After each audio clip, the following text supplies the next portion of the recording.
Hi friends, welcome to ARK talks. నేను రవికుమార్. ఈరోజు మన రాష్ట్రానికి గొప్ప సుదినం. ఎందుకంటే ప్రపంచ ప్రఖ్యాత గూగుల్ సంస్థ మొట్టమొదటిసారిగా అమెరికా వెలుపల తన అతిపెద్ద డేటా సెంటర్ను మన రాష్ట్రంలోని విశాఖపట్నంలో ఏర్పాటు చేసేందుకు అంగీకరిస్తూ రాష్ట్ర ప్రభుత్వంతో ఒప్పందం కుదుర్చుకుంది. ఇది అలాంటి డేటా హబ్ కాదు. ప్రపంచంలో ప్రస్తుతం అత్యంత చర్చనీయాంశంగా మారిన ఆర్టిఫిషియల్ ఇంటెలిజెన్స్ భవిష్యత్తులో ఇదే ప్రపంచం మొత్తాన్ని రూల్ చేస్తుందని భావిస్తున్న ఆర్టిఫిషియల్ ఇంటెలిజెన్స్కి సంబంధించిన అతిపెద్ద డేటా హబ్. ఈ డేటా హబ్ ఏర్పాటుకు విశాఖపట్నాన్ని గూగుల్ ఎంచుకోవడం వెనుక మన రాష్ట్ర ముఖ్యమంత్రి చంద్రబాబు నాయుడు, ఐటీ శాఖ మంత్రి నారా లోకేష్ల పాత్ర ఎంతో ఉంది. ఈ విషయంలో వారు చేసిన కృషి అనన్య సామాన్యం. విశాఖపట్నం ముఖ చిత్రాన్ని, అదేవిధంగా రాష్ట్ర ఆర్థిక ముఖ చిత్రాన్ని సమూలంగా మార్చివేసేందుకు అవసరమైన శక్తి సామర్థ్యాలున్న ఈ అత్యంత భారీ artificial intelligence Google data hub వల్ల రాష్ట్రానికి అతి త్వరలోనే, అంటే సుమారు 5 నుంచి 10 ఏళ్లలోనే భారీ ప్రయోజనాలు అందనున్నాయి.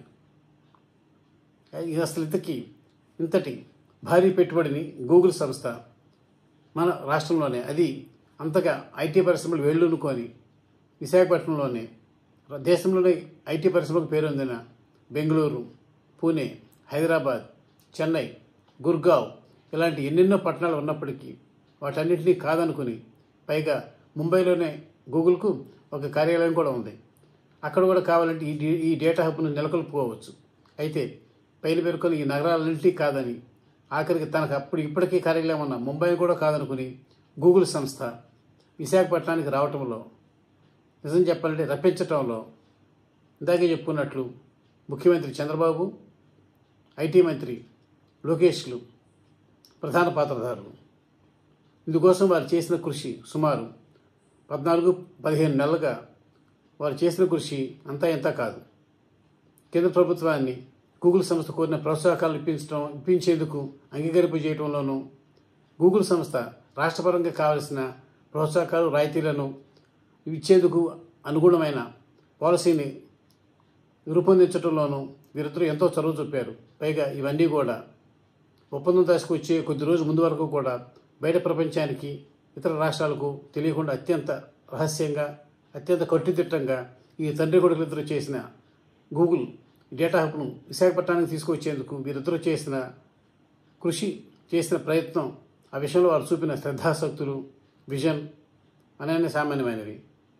ఈ విషయంలో మనం ఒకసారి 1998లో అప్పట్లో ఉమ్మడి ఆంధ్రప్రదేశ్ రాష్ట్రానికి ముఖ్యమంత్రిగా ఉన్న చంద్రబాబు నాయుడు మైక్రోసాఫ్ట్ కంపెనీని హైదరాబాద్కు తీసుకువచ్చి, తద్వారా దాని ఆలంబనతో, దాని ఆధారంగా హైదరాబాద్ మొత్తాన్ని సైబరాబాద్గా, ప్రపంచంలో ఒక మేటి ఐటీ హబ్గా తీర్చిదిద్దేందుకు చేసిన కృషిని, అది రాష్ట్రంలో దాదాపు అన్ని ప్రాంతాలను ఎంతగా ప్రభావితం చేసింది, మన యువతకు ఎంతగా మెరుగైన ఉద్యోగ ఉపాధి అవకాశాలను కల్పించింది గుర్తు తెచ్చుకుంటే, ఇవాళ ఒప్పందం జరిగిన Visakhapatnam Google AI data hub కూడా అంతకు కనీసం 10 రెట్లు ప్రభావాన్ని చూపే అవకాశం ఉంది. ఎందుకంటే ఇది ఇప్పటివరకు విదేశాల నుంచి భారతదేశానికి అందిన, టెక్నాలజీ రంగంలో అందిన విదేశీ ప్రత్యక్ష పెట్టుబడులు అత్యంత భారీ ఇదే. ఇప్పటి వరకు దేశంలోని ఏ రాష్ట్రానికి ఇంత భారీ పెట్టుబడులు రాలేదు. ఇప్పుడు విశాఖపట్నంలో నెలకొల్పబోతున్న గూగుల్ ఏఐ డేటా హబ్ నిర్మాణ వ్యయం అక్షరాల $133,000 కోట్ల, అంటే $15 బిలియన్. ఇంత భారీ మొత్తాన్ని ఆ సంస్థ ఇంతవరకు ప్రపంచంలో ఏ ఇతర దేశంలో పెట్టుబడి పెట్టలేదు. పైగా ఇంతవరకు మన దేశానికి టెక్నాలజీ రంగంలో అత్యంత భారీ పెట్టుబడి రానూ లేదు. మరి ఇలాంటి భారీ, అత్యంత ఎక్కువ పెట్టుబడి, విదేశీ ప్రత్యక్ష పెట్టుబడిని తీసుకొచ్చి మన రాష్ట్రాన్ని అభివృద్ధి బాటలో నిలిపేందుకు హైదరాబాద్ తరహాలోనే విశాఖపట్నాన్ని కూడా భవిష్యత్ ప్రపంచాన్ని ఏలబోతున్న ఆర్టిఫిషియల్ ఇంటెలిజెన్స్ రంగంలో ఒక అగ్రగామి ప్రదేశంగా నిలపడంలో ఈ డేటా హబ్ ఎంతో కృషి చేయనుంది. ఇప్పటికే తనకు ముంబైలో ఒక కేంద్రం ఉన్నప్పటికీ అక్కడ కాదనుకుని విశాఖపట్నానికి ఎందుకు వచ్చిందో పేర్కొంటూ గూగుల్ తన వెబ్సైట్లో ఇప్పటికే ఒక సవివర వివరణ ఇచ్చింది. అందులో తన డేటా సెంటర్ స్థాపనకు అవసరమైన సకల సదుపాయాలను ఆంధ్రప్రదేశ్ రాష్ట్రం కల్పించేందుకు ముందుకు రావడంతో పాటు తాను కోరిన ప్రోత్సాహకాలు, రాయితీలు, పెట్టుబడులకు అనువైన స్నేహపూరిత వాతావరణం ప్రభుత్వం తరపు నుంచి ఉండడం వల్లే తాను విశాఖకు వస్తున్నట్లు గూగుల్ హబ్ పేర్కొంది. ఇది మనందరికీ కూడా గర్వకారణం. ఇలాంటి ఒక ఫ్లాగ్షిప్ కంపెనీ, ఒక గేమ్ చేంజర్ కనుక రాష్ట్రానికి వస్తే ఆ ప్రభావం అంతా ఇంతగా ఉండదు.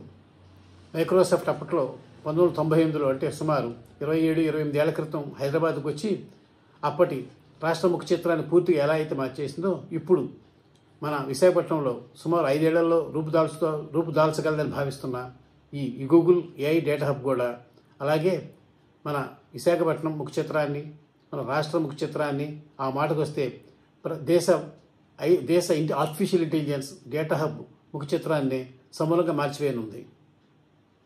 ఇంకొక విశేషం ఏమిటంటే 5 ఏళ్లలో తొలి దశ పూర్తవుతుందని భావిస్తున్న ఈ డేటా హబ్ వల్ల కనీసం 2 లక్షల ఉద్యోగాలు వస్తాయని అంచనా వేస్తున్నారు. ప్రత్యక్షంగా 8 లక్షల మందికి, అంటే ఒక డేటా హబ్లోనే కాకుండా దానికి ఆధారంగా వచ్చే పలు కంపెనీలలో ఈ ఉద్యోగాలన్నీ మన యువతకు రానున్నాయి. అదే కనుక జరిగితే ఇప్పటి మాదిరిగా మన యువత చదువుకున్న నిరుద్యోగులు పొట్ట చేత పట్టుకుని ఉపాధి కోసం ఇతర రాష్ట్రాలకు, విదేశాలకు వెళ్లాల్సిన అవసరం ఉండకపోవచ్చు. సుమారు 10 ఏళ్లలో దేశం నుంచి అమెరికా ఇతర దేశాలకు సాంకేతిక నిపుణులు, ఇంజనీర్ల వలస ఉద్యోగాలు ఎత్తుకుంటూ, ఉపాధి అవకాశాలు ఎత్తుకుంటూ వాళ్ళు చేసే వలస ఇది తగ్గచ్చని ఆ సమయంలో ఈ గూగుల్ డేటా హబ్ వారికి కామధేనువుగా, కల్పతరువుగా మారనుందని అంచనా వేస్తున్నారు. అదే కనుక జరిగితే అంతకు మించిన సంతోషకరమైన వార్త ఏముంటుంది? మన యువత చదువుకున్న వారందరూ ఎక్కడికి వెళ్లాల్సిన అవసరం లేకుండా మన రాష్ట్రంలోనే ఉంటారు, మన కళ్ళ ముందే ఉంటారు. పైగా మన రాష్ట్ర అభివృద్ధిలో సగర్వంగా తమ వంతు పాత్ర పోషించగలుగుతారు. అంతేకాకుండా ఈ గూగుల్ డేటా హబ్ వల్ల రాష్ట్రానికి కూడా భారీ ఆదాయం రానుంది. ఇది పూర్తి స్థాయిలో రూపుదిద్దుకున్న సుమారు 10-15 ఏళ్ల తర్వాత ఈ గూగుల్ డేటా హబ్ ద్వారా రాష్ట్రానికి ఏటా కనీసం 10,000 కోట్ల ఆదాయం వివిధ పన్నుల రూపేణా జంపనుంది. అంటే ఊహించుకోండి, ఇటు లక్షలాది మంది మన యువతకు ఉపాధి కల్పన, ప్రత్యక్షంగాను పరోక్షంగా అందుకు అవసరమైన రకరకాల రంగాల అభివృద్ధికి చేయూతనివ్వటం, దీంతోపాటు ఏడాదికి 10,000 కోట్లకు పైగా ఆదాయాన్ని రాష్ట్ర ప్రభుత్వ ఖజానాకు జమ చేయటం, ఇలా వీటన్నిటి ద్వారా ఈ డేటా హబ్ మన రాష్ట్రాన్ని ఒక ఆర్టిఫిషియల్ ఇంటెలిజెన్స్ హబ్గా మార్చడం ఎంతో దూరంలో లేదు.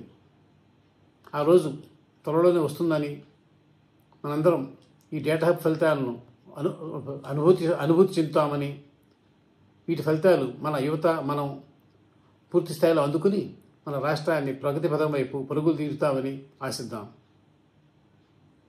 Thank you. నమస్తే.